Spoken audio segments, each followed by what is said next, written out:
responsibilidad naming mga content creator na magsalita kung meron kaming naririnig na kasinungalingan para sa taong bayan.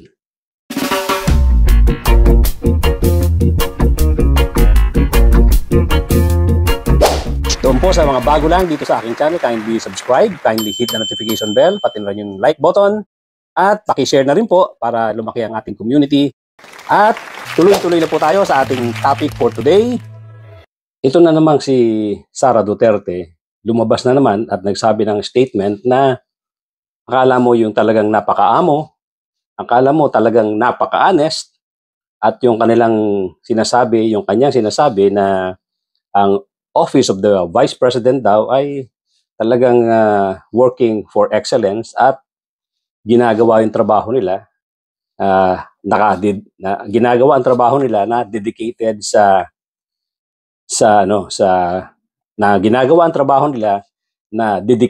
good governance. So ito yung bagong statement niya. So sabi ko nga, responsibility ng mga katulad naming nagke-create ng mga contents na kausapin ng taong bayan kung meron kami nakikitang mga kasinungalingan. Itong ginagawa ni Sara Duterte, definitely kasinungalingan ito. Na parang pinalalabas niya na ang kanyang pagiging kunwari harmless, na napakaamo ng muka at nagdi-deliver siya ng salita na sinasabi niya yung Office of the Vice President nga daw ay dedicated sa good governance. At isa pang sinasabi niya na lalabanan daw nila or lalabanan niya yung mga katiwalian, at sinasabi niya na patuloy daw silang lalaban. Patuloy daw siyang lalaban sa kasakiman. Pero kanina, flinex ni VP Sara ang mga nagawa at ang aniyay good governance ng kanyang opisina. Ang OVP ay laging handa sa panahon ng krisis. Ang ating determinasyon na maglingkod ay sinasabayan ng dedikasyon sa good governance at operational excellence. Sa gitna ng problema ng bansa sa korupsyon, kasama raw ang bise na susugpo rito. Tuloy-tuloy daw ang kanilang trabaho. Mga kababayan, patuloy tayong lalaban sa kasakiman ng mga iilang mataas na opisyal ng ating pamahalaan. Mga kapatid, mga kababayan, lucus talking. Hindi ba? Alam na alam natin na yung kanyang impeachment case na nakapending at inaantay ang desisyon ng Supreme Court, at of course, may mga naghahanda na ng panibagong impeachment cases para sa kanya dahil nga mukhang itong Supreme Court ay tila ang Supreme Court ay baka magpapabor sa kanya doon sa desisyon na gagawin ng Supreme Court doon sa petisyon ng kabilang kampo na humihiling na linawin yung stand ng Supreme Court. Ngayon, yung sinasabi nga ni Sara Duterte na lalabanan daw nila ang kasakiman. Kaya nga sabi ko, lucus talking. Yung isa sa mga kaso niya diyan sa impeachment case na yan, ay yun ngang hindi maipaliwanag na 125 million na nawala sa loob ng 11 days. At naglabas sila ng resibo ng mga sari-saring pangalan na puro mga inventong pangalan, mga fictitious names, na verify nga doon sa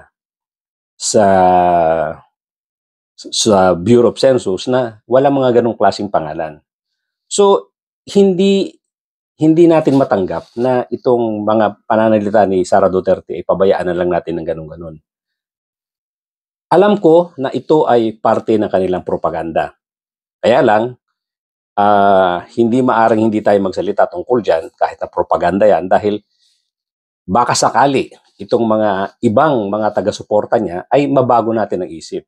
Dahil nga, dapat naman maintindihan nila na tayo, katulad natin, na isa sa mga vlogger, isa sa mga content creator na nagsasakripisyo ng oras para sa pagsasalita sa bayan, para lang ituwid yung mga pananalita ng mga taong dapat tapat sa kanilang tungkulin. Katulad nga nitong si Sara Duterte na alam natin kasinungalingan na sinasabi.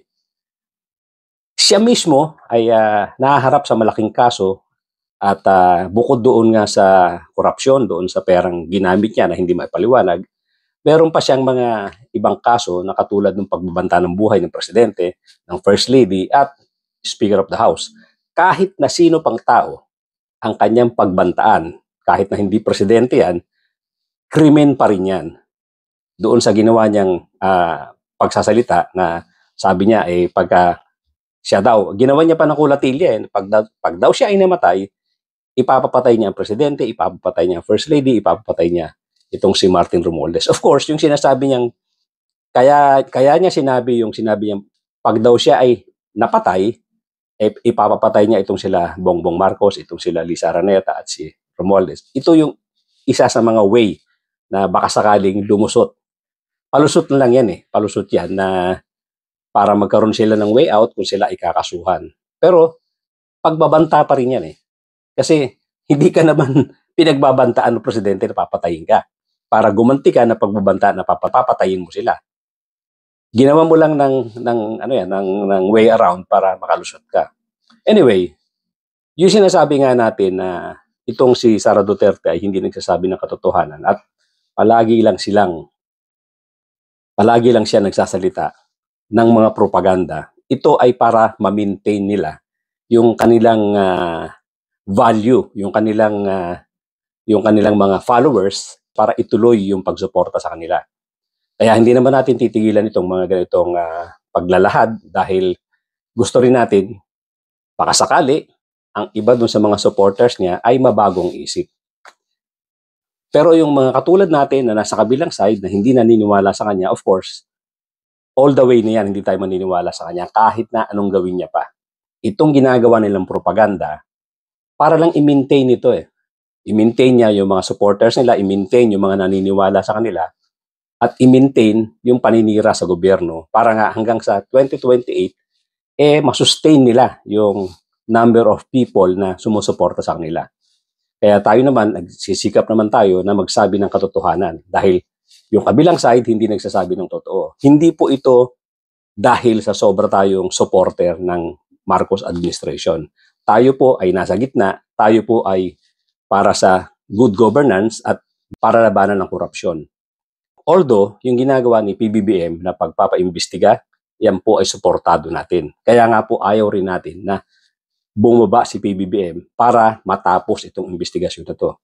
Makarating doon sa pinakamataas na mga tao na dapat mademanda dito sa mga anomalya na to. Regardless kung sino ang tatamaan dito. Depende na ngayon yan sa ombudsman natin kung talagang honest to goodness yung kanilang gagawin pag-iimbestiga. Kaya lang, sinasabi nga natin, ayaw ko rin payagan na itong effort ng mga DDS ay magtagumpay. Wala po silang ibang iniisip kundi pababain si PBBM para mapaupo itong si Sara Duterte. Dahil of course, kaya nila ginagawa yan, nagmamadali sila. Baka nga naman itong si Sara Duterte ay magkaroon na ng mga patong-patong na kaso. At isa nga dyan, yung kaso sa ICC, hindi pa natin sigurado kung damay siya dyan. Kung isa siya dyan sa mabibigyan ng warrant or mapapadala ng warrant of arrest. So, ito pong ginagawa ko ay responsibilidad ko sa inyo para ilahad ko yung katotohanan kung ano yung nakikita kong mali sa mga pinagsasasabi nitong si Sara Duterte. Pagpasensyahan nyo na po ako kung paulit-ulit ako dito. Pero hanggat merong sinasabing kasinungalingan itong si Sara Duterte, magsasalita po tayo. Hindi po tayo magpapabaya dahil ito po ay responsibility ko sa inyo. Responsibility ko sa mamamayang Pilipino na magsalita para hindi tayo maligaw. Tayo po ay neutral, kaya hindi naman tayo po pwedeng sabihan na ako ay bias against Sara Duterte lang. Hindi po. Ako, sinasabi ko nga, kung meron pagkakamali ang administrasyon ni PBBM, dapat imbestigahan din yan. Pero itong ginagawa ni Sara Duterte, itong effort ng mga DDS na pababain si PBBM, hindi po natin masusuportahan yan dahil yan po ay unconstitutional. Dapat po magpatuloy itong si PBBM sa kanyang pamumuno hanggang sa matapos ang kanyang termino sa 2028. At yung investigasyon, kagaya ng investigasyon na aabot kaila Chis Escudero, kaila Jingo Estrada, kaila Joel Villanueva, Bong Revilla, Nancy Binay, yan po ay dapat magkaroon ng katotohanan, dapat magkaroon po ng dapat po magkaroon ng resulta yan. Dahil ang mamamayang Pilipino po ay naghihintay.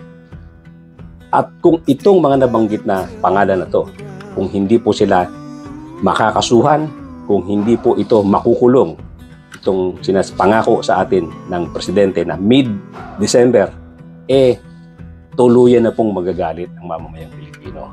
Kaya sana po itong pagdemanda sa mga personalidad na to, malalaking pangalan, ay mangyayari na itong middle or before middle of December. At sana, kung hindi lahat, mostly doon sa mga nabanggit na pangalan ay makulong na para magkaroon ng peace of mind, para makontento ang mga tao na itong ang ginagawang investigasyon ay neutral at itong ang investigasyon na to ay magkakaroon ng magandang resulta.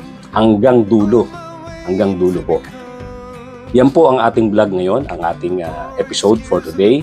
At thank you so much for joining me today. At doon po sa mga bago lang sa aking channel, kindly subscribe, kindly hit notification bell. At pati na rin po yung like button. Importante po na mag-comment tayo at pakishare na rin po sa ating mga kakilala, ating mga kaibigan itong ating episode nang marami makaalam itong ating munting channel at mapalawak ang ating community. Thank you so much, ladies and gentlemen, at mga kapatid, mga kababayan. Magkita-kita po tayong muli.